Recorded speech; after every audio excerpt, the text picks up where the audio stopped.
Almost 15 years ago, and what feels like a lifetime ago, I used to work at a grocery store in South Texas. Some grocery stores give off a weird vibe, from the liminal spaces to the sense of urgency from customers demanding you hurry up and bag their groceries, and of course, the empty parking lot at the end of the night. But amongst the chaos, I was fortunate enough to meet now one of my longtime friends, Natalie. Natalie used to work the cosmetics counter at our store, and she and I bonded in the break room over our love for the paranormal and Halloween. Today, we're still friends, and we have a shared collection of hair-raising adventures.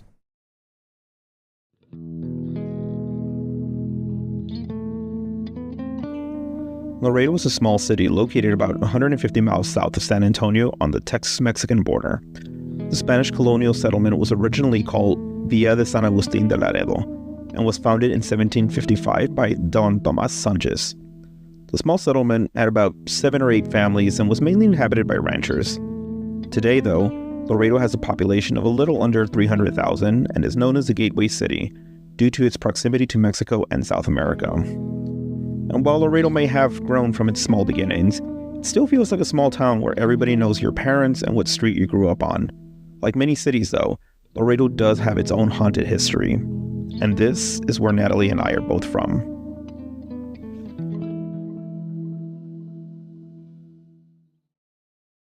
Welcome to the Itty Bitty Horror Podcast. My name is Luis and I am your host. If you're joining us for the first time, then welcome.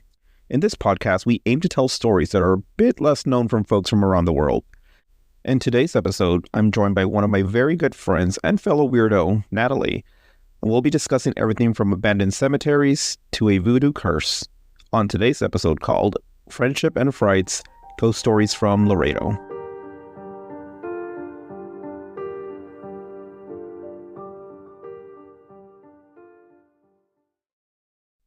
My first guest today is one of my closest friends, Natalie. As mentioned before, we met almost 15 years ago while working the night shift. As the night grew slow and shoppers decided to finally check out way after closing time, we discussed everything Halloween. So please welcome to the podcast, Natalie. Natalie, thank you so much for joining the Itty Bitty Horror Podcast. I'm so excited to have you here. How are you doing? I'm doing well. Thank you for having me. I'm happy to be here. Of course. Oh, by the way, my dog is here with us as well. So okay, she's totally passed out. which pup is this? This is my Shih Tzu Summer. Summer. Well, she's the one who semi likes me. Like I'll show up and she'll bark and then she'll warm up to me. Yes, that's her. Yes. Okay. Well, Summer, sleep well. Maybe Summer will enjoy some of the stories that we're going to be talking about today.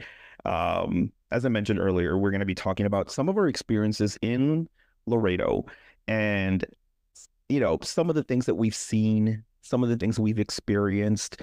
Heck, I think even some of the things that we smelled, but maybe we'll leave that for a different episode. But I want to talk a little bit about when you and I first met. We talked everything Halloween, everything spooky, and we for some reason decided that we were going to become professional ghost hunters. How did we even decide this? It honestly started when I made that official purchase of the 99-cent ghost app. Yeah, for context, for our listeners, Natalie had found this app on, the Apple Store, I guess.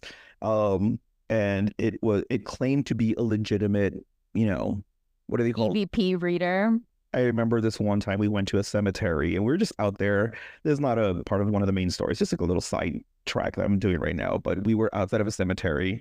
Natalie whipped out her phone and she turned it on. She started to see a bunch of red dots around. I asked her, how do you even know this is real? And then what did you say? Do you remember? And I was like, dude, because it wasn't free. I bought it. It was 99 cents. Exactly. So listeners, if you're out there, try to find the legitimate apps, which are at least 99 cents, and go find your own ghosts and come tell us a story. Sure. But yeah, so we decided we were going to become professional ghost hunters. We were going to travel around the city of Laredo. And I do know that there is a story in the area that you grew up in, or at least that you lived in. Do you want to tell us a little bit about that experience and what we saw? Yeah, for sure. So at the time, I was living in that house with my dad and brother, which, by the way, my dad still lives there. But before, let me try to paint a layout of the house, if you will. Mhm. So you walk in, and to the far right was my dad's and my brother's rooms, which were separated by a bathroom. And then on the other side of the house was the master bedroom, then the kitchen, and all those other living areas. I had the master bedroom, of course. So, yeah, so one morning I'm walking out of my bedroom to make breakfast, and from the corner of my eye, I could see clearly that my brother was walking out of the bathroom going into his bedroom. And I didn't think anything of it. So, I was just, went on by my day.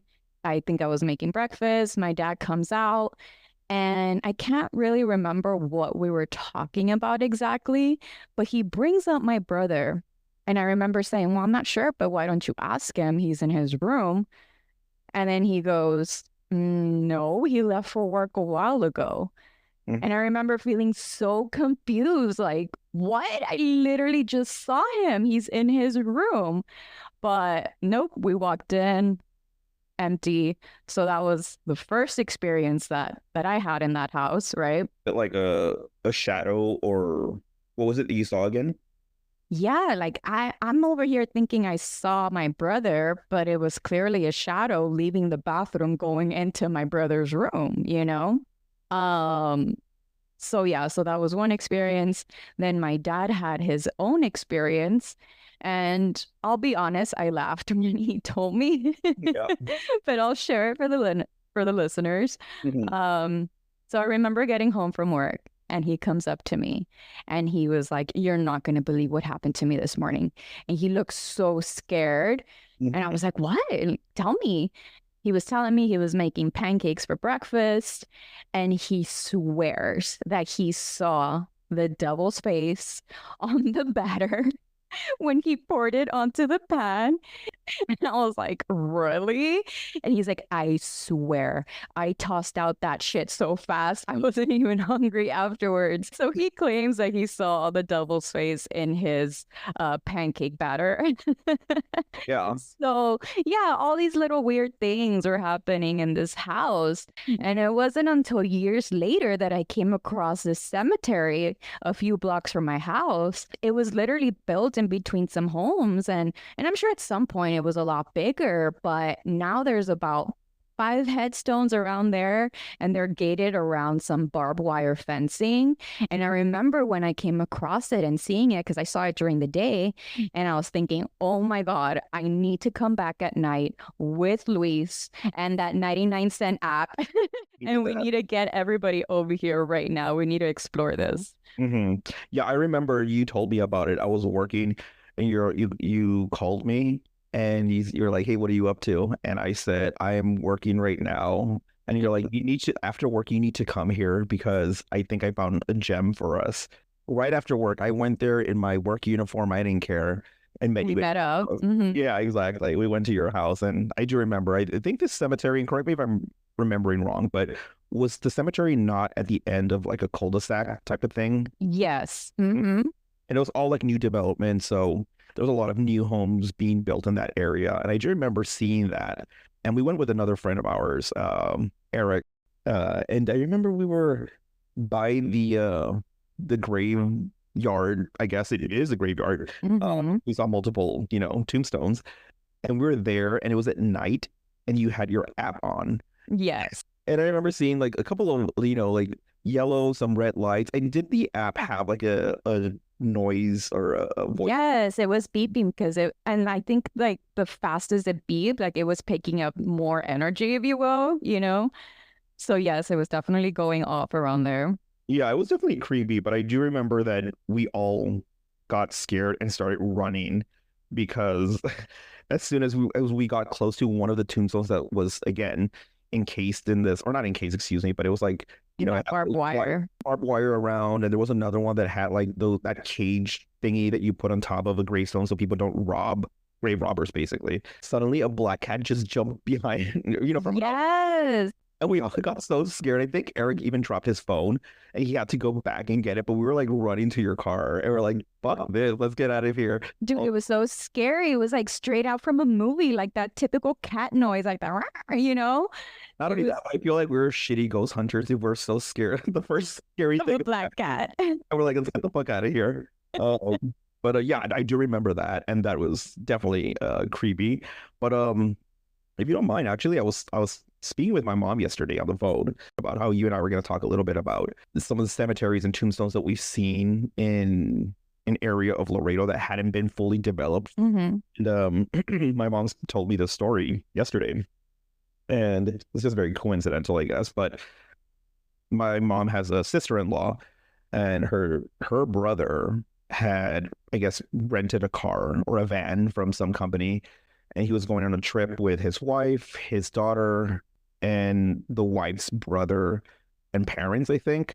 And they were driving somewhere, and the tire, I guess, blew out, and it killed everybody for the exception of her brother, my aunt's brother, Mm-hmm. and their daughter, right? And the reason I bring this up was because apparently, because they rented a vehicle and it was faulty, they were able to sue them and they got some money. Mm-hmm. And they decided, well, I'm going to buy a house in North Laredo. He planned to buy a house right there on Shiloh. And let me look at my notes because I did write this down. I And didn't find out he bought a house on top of a cemetery. Yeah. he was once he bought the house, they already built the house. I don't know what it was, the full story, but apparently he was in the backyard digging, I don't know if he was trying to garden or if he was trying to trying to find pipes to fix something. I don't know. He hit something hard, and apparently the tombstones had been removed and he found a coffin. So this goes to show how a lot of cities don't really care where you finally rest in peace, right? It's like, well, let's build an entire subdivision above that. Right. It was just the reason I'm bringing all this up is because it happened in that same area where you basically saw all of these things. And a lot of people talk about, like, when you disturb the final resting peace of anybody, it could, come to bite you in the ass. Exactly. And I'm flashing back that I remember a neighbor of ours was kind of venting to us that it was really hard for her to keep tenants because she was renting out her home.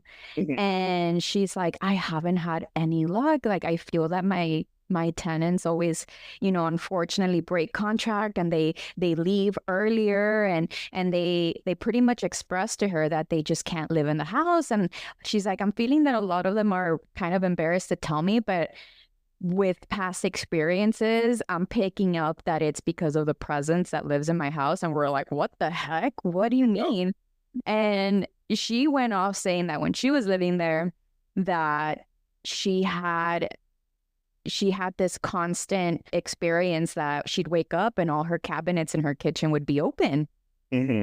And it was constant, all the cabinets being open. Sometimes it'd be in the restrooms and all that. For her, it was just kind of like, okay, well, at least it's not harmless or whatever. It's harmless. So, but when she got to renting out the house, like, she was really struggling with it because some other tenants expressed to her that they would also hear the horse carriages. Right outside their window, and that it was like constantly happening every night. And so, so this poor woman had so much trouble keeping renters in her house. So, I mean, lots of weird stuff happened in that neighborhood. Yeah. So the entire part of North Laredo and other parts of Laredo were owned by ranchers and people that lived in this area. This is where they raise their children. That's where they live their day-to-day lives. And when somebody passed, that's when they buried their families right there in these ranches.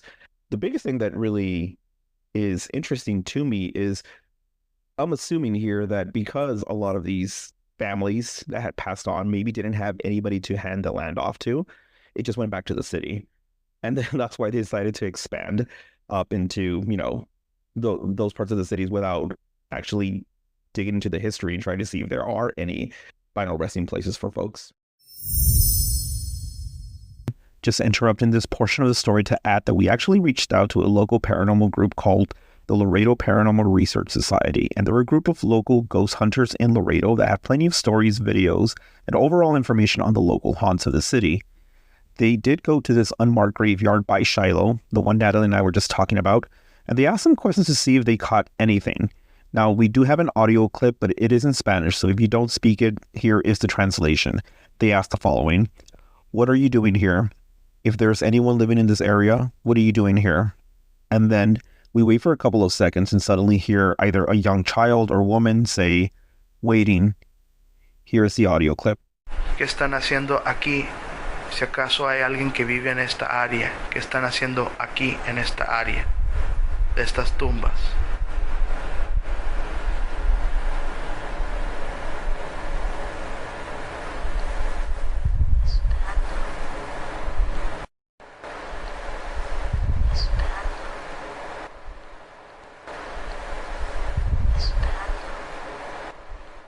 Now, we will be posting this video on Instagram at Itty Horror, and we just opened up a TikTok, so feel free to follow us there.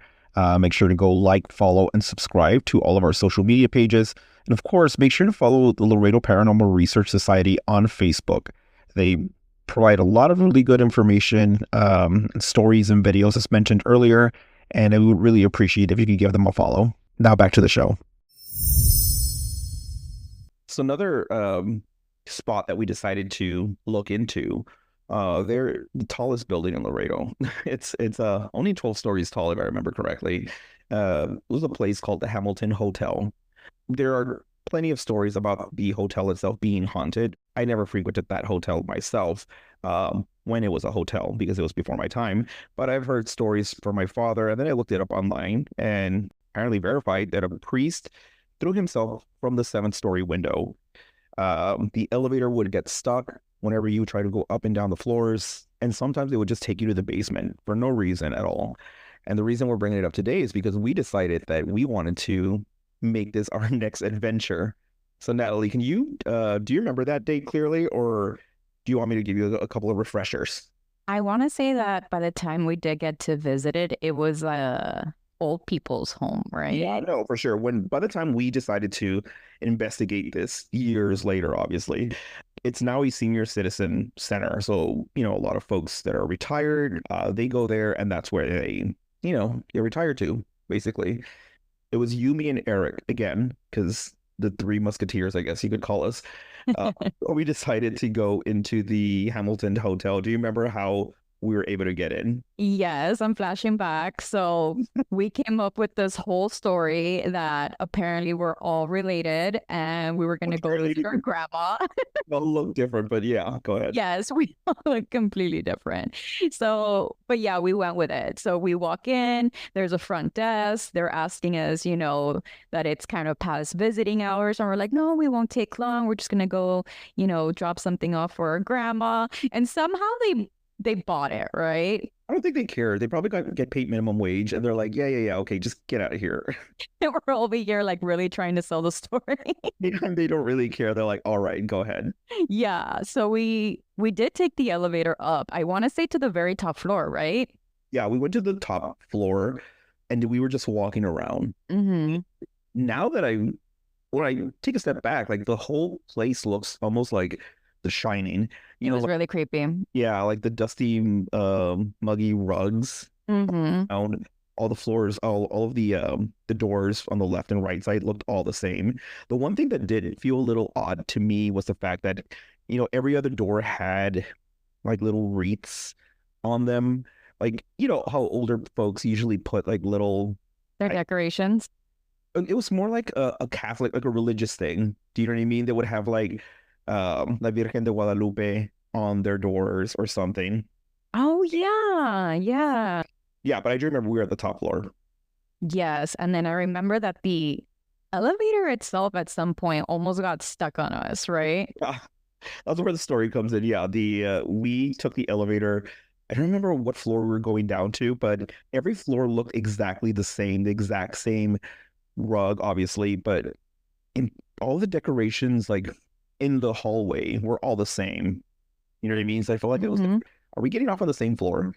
I didn't understand what the heck was going on. Yeah, I'm not sure, but I do remember there was something really, really off about that place. And then as soon as we went down to the basement, we went down there. It was you, me, and Eric. Eric got out and he was like, we were both pressuring Eric to go check it out. I was like, you go, you go. And he's like, no, I can't because I don't have the app on my phone. And you lent him your phone. You're like, here. Tell us if you hear anything. We were by the elevator because we also didn't want to get stuck down there. Because what if the elevator just froze on us? And we don't know where the stairs are. We saw him walking. It was like a long, dark hallway almost. And then he turned right. And we were like, where the hell is he? Where did he go? And then he was just there. I don't know, exploring, doing his own thing. And you and I were like kind of a little anxious. We were very amateur ghost hunters, apparently. Yeah. And then he came back, oh, there's nothing here. And then we both decided to follow him. And it was like a big dark room, kind of like, I don't know how to describe it, kind of like almost like the Blair Witch house, you know, when she finds the person standing against the wall. It's kind of like that. It was just a big, dark, gloomy room. But I was like, what is this being used for? And we never found out. I'm flashing back that, and I'm pretty sure these were taken in the basement. We took some pictures, kind of like killing some time while Eric went and did his thing, right? Yeah. So we were just kind of snapping pictures of the area, you know, once we left, and we were just kind of like hanging out. We went back, looked at the pictures, and didn't we see like some orbs? You know, those type of little, you know, like those specks that come out in pictures. Mm-hmm. Yeah, I want to say some of the pictures came out with that. Well, the thing is, if we find them, we'll post them on social media. But and again, this is like from 2011.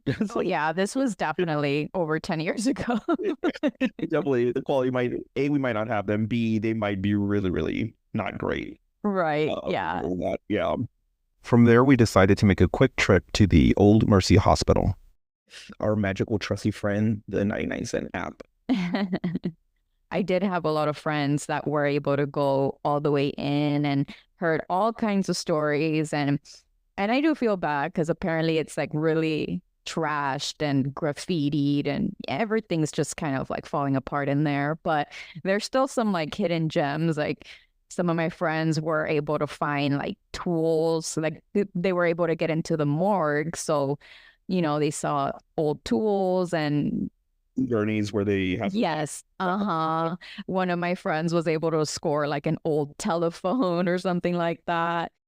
I remember that a lot of my friends had this one thing in common where they would go in with their flashlights and all their flashlights would die. And everyone's thinking, damn, like it could probably be all the energy in here that's just sucking out all the, you know, the battery life from the flashlight. So I remember hearing that quite often, that just flashlights would die. So it's like at this point, a lot of, you know, local ghost hunters or people who just wanted that extra adventure. I do remember this one time that you and I think that same day, once you all came back from being inside, it's like, oh, we can't get in because it's boarded up, and etc.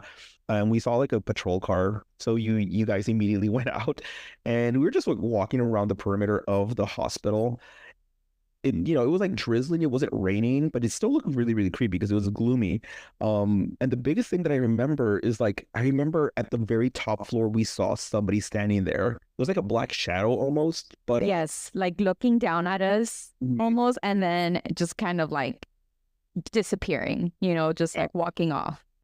Yeah, I was thinking like, well, what if it's like a homeless person? And but no, they were just standing there, and then suddenly like they started to fade away, and I was like, was that something? Did we just see something? Or was it somebody slowly walking back? It's like, oh shit, they saw me. Let me take a couple of steps back. Yeah, that was really creepy. And I know that there's been a lot of pictures out there that have caught, you know, figures on these windows.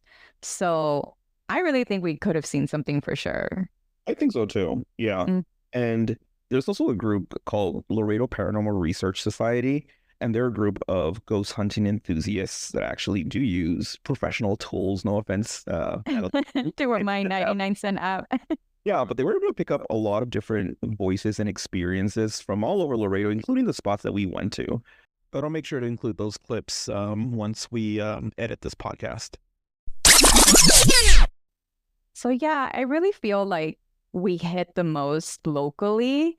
And then slowly it was kind of like we started from the bottom. Now we're here. We did the whole San Antonio ghost tours. We did some San Francisco tours. We did Winchester and Alcatraz, right? Yeah, I've gone to historical and ghost tours in Portland, New York, anywhere I go, honestly. Like, one of the first things that I always want to do is, like, I want to go on one of these tours that just tells me the history of this specific region that I'm in. Right. And then the most recent one that we were able to explore was in NOLA. Yeah, or as New Orleans. Yeah, we did go there the middle of March. And we did experience something. Yeah, so we were actually up there. We had a few days planned out of full ghost adventures. We booked a cemetery tour. We booked a bus tour that took you around local haunted areas. Yeah, we pretty much started the first tour we did was the cemetery #1 ghost tour. Before that, though, we hit up a voodoo lounge. Yeah, we went to a bar that was a couple of blocks from the cemetery, and we decided, well, let's get a drink before we go there. It'll make it more fun, we thought. We decided to stop by this place called the Voodoo Lounge, but we had our drinks with an S, plural, and then we got to the area where you check in for your tickets. We bought more drinks. Yeah, I remember there was still like 20 minutes before the next tour. And by that time, I had already had 2 drinks. And I had a third one that I bought. I think it was like a Long Island iced tea. Mm-hmm. Yeah, after that, the tour started. The guy came out and was like, hey, everybody. Welcome to cemetery #1. Yeah, so they pretty much started taking us around like some really popular tombstones. Like there was the Nicolas Cage one, right? But the one that we were really Looking forward to. Right, that we were really looking forward to see was the Marie Laveau. Yeah, for those of you who don't know who Marie Laveau is, she is a very, very infamous Voodoo queen from New Orleans. One of the biggest things that the tour guide told us was that many people would go up to her tombstone or where she's believed to be buried, and they would mark 3 X's on the tombstone, which I can post a picture on Instagram for you to see. And they asked for a wish. Mm-hmm. So the way the story goes is that you go to her tombstone, draw those 3 X's while you're making your wish and giving her an offering. Which, by the way, we want to clarify, you should not do this. What I did do, and I was like, this won't leave a mark, I thought, was I had a little bit of my Long Island iced tea, so I just dipped my finger in there. So it's mainly just like a liquid, like a clear liquid. But I decided to put like 3 X's and ask for my wish, which honestly, I don't even remember what it was. Oh, I do. A lot of bad things started happening, but I also didn't leave anything. I didn't have anything to leave, and I forgot about that. And that was a karma to us. And that was a karma apparently for it. We didn't leave her an offering. So pretty much after we left, our plan was to go back to our Airbnb, freshen up, get ready for the next tour, which was going to be the bus tour. Mm-hmm. We had this brilliant idea, though, that before we got an Uber back to the Airbnb, we'd go back to the voodoo lounge. Go back to the bar. Have more drinks, which we had no business doing by this point. So we hang out there at the voodoo lounge for another hour or so. And then from there, we finally got an Uber back to the Airbnb, where you decided to make a pit stop at Walgreens to pick up more alcohol. I don't remember how I got to the Airbnb. So for me, pretty much you and I separated from that point. I lost my bag that had all the little souvenirs that I bought from an earlier trip to the Museum of Death. We pretty much separated at that point because while he was at Walgreens, I did get to the Airbnb and just started feeling all sorts of weird. And I was like, you know what? It's maybe just been a long day. Let me see if I can take a nap. Sure enough, like I just started feeling all sorts of weird, depression. Like I felt so sad and sick. And I was like, oh my gosh, what is happening? And I remember thinking, okay, maybe I'm hungry. Maybe food can, settle the alcohol I had in me. I don't know, something. I remember placing an order through the Uber Eats because I was like, there's no way I can leave this place. I placed an order while the food was getting delivered. Oh my gosh, I was just feeling, the room spinning, and I start feeling so much sadness for my dog, Summer, who I have here with me right now. And I just remember crying and thinking, oh my God, I need Summer right now. I wish I had her. I shouldn't have left her. And I'm just crying.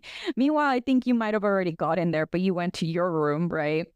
And started, yeah, you were doing your own thing, trying to recover. Yeah. And yes, and I remember just feeling so sad and sick as well. And finally the pizza gets here and I'm like, okay, let me try to eat. And I somewhat start feeling better, but then the sadness just comes back. And I think at some point I was able to just kind of like shower and kind of feel a little bit like myself, where I was able to tell you, I'm sorry, Luis, but I'm not making this next tour. Yeah. And I wasn't going to go by myself. Hell no. Yeah. So then little old me's going to get kidnapped. No. So I remember once all that craziness kind of, settled down, I remember telling you that I was just so sick and sad. And I was like, Luis, what happened? Like, what did we do to ourselves? I was like, what did you wish for? Let's start with that.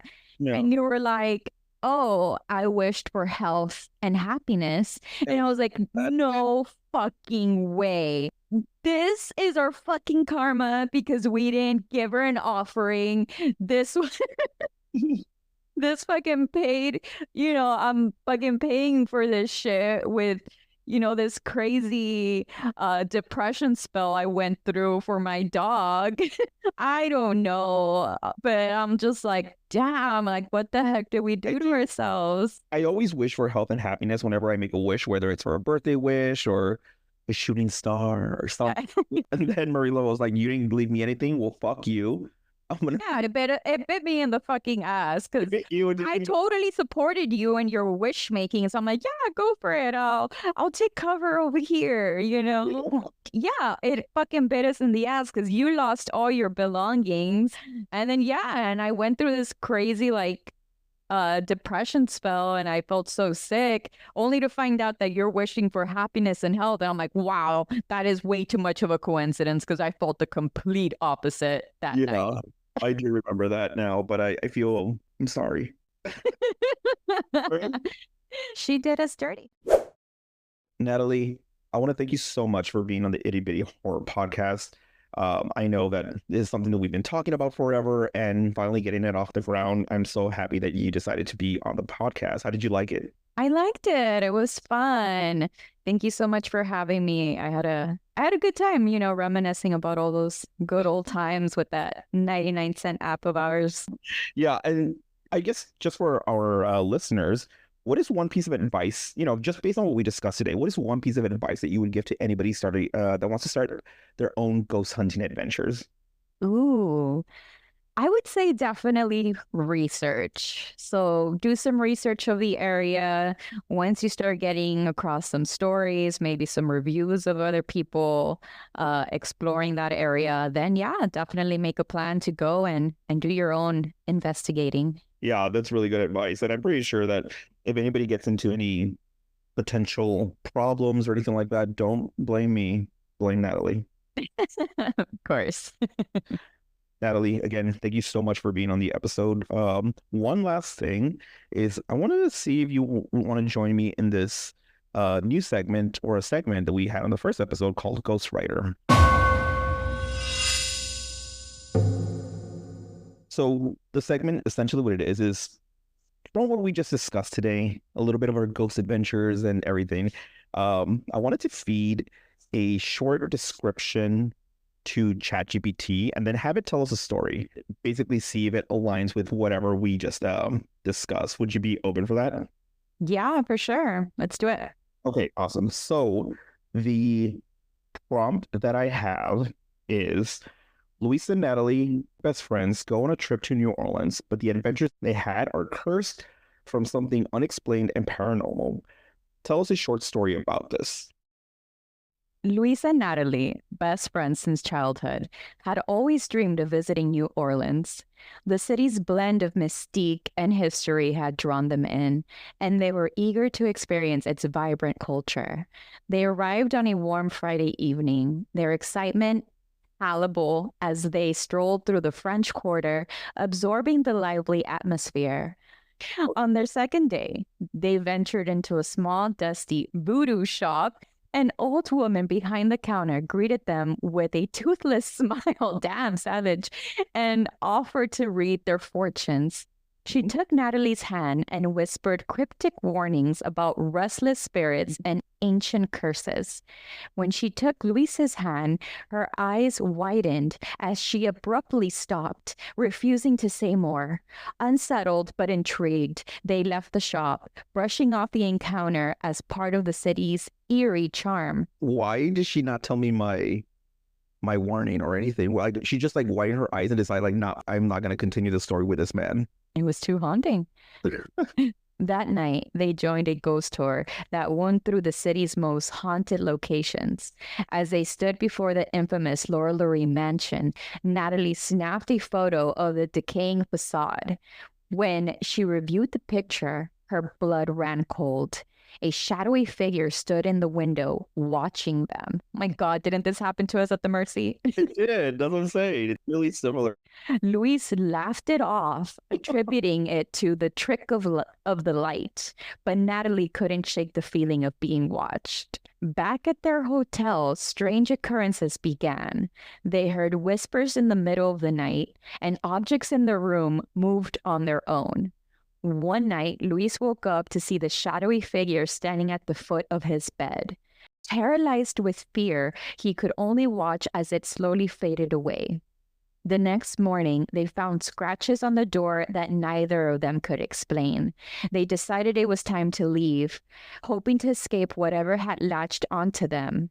As they packed, Natalie found a small, unfamiliar charm in her suitcase, one she hadn't bought. It looked old and menacing, etched with strange symbols. Desperate to be rid of it, she threw it into the Mississippi River as they drove out of the city. That's so dramatic. Right? The oppressive feeling lifted almost immediately, but the experience left them both scarred. New Orleans had shown them its dark side, and they knew some mysteries were better left unexplored. Okay. I never got my closure. Why did the woman not want to read my fortune? Did she think I was a clown? Was she jokey? I mean, especially if we paid her, why didn't we get the full service? Yeah, like we just paid you the $15 for our fortune, and you just told Natalie some very weird cryptic warnings, and me, you were just like, nah, I'm not doing this guy. Right? Also, I just realized like the entire story, there was a lot of similarities to some stories that we mentioned that weren't part of New Orleans, but I thought it was kind of funny how it mentioned like the shadowy figure, us being paralyzed with fear when we were at the Hamilton Hotel and we didn't want to go down the basement with Eric. There's just so many things. Also, that little charm thing in your suitcase. Didn't you steal a souvenir from that voodoo lounge? Shut up. No, but I'm kidding. But that we did go to a voodoo lounge, and right here it said we went to a voodoo shop. That I know. I totally pointed it out as a huge coincidence as well, because our night started at the voodoo lounge as well. Yeah. Okay. So, do you think ChatGPT has something out for us? Like I think so. They're definitely hearing us. Sure. Well, and that was Ghostwriter.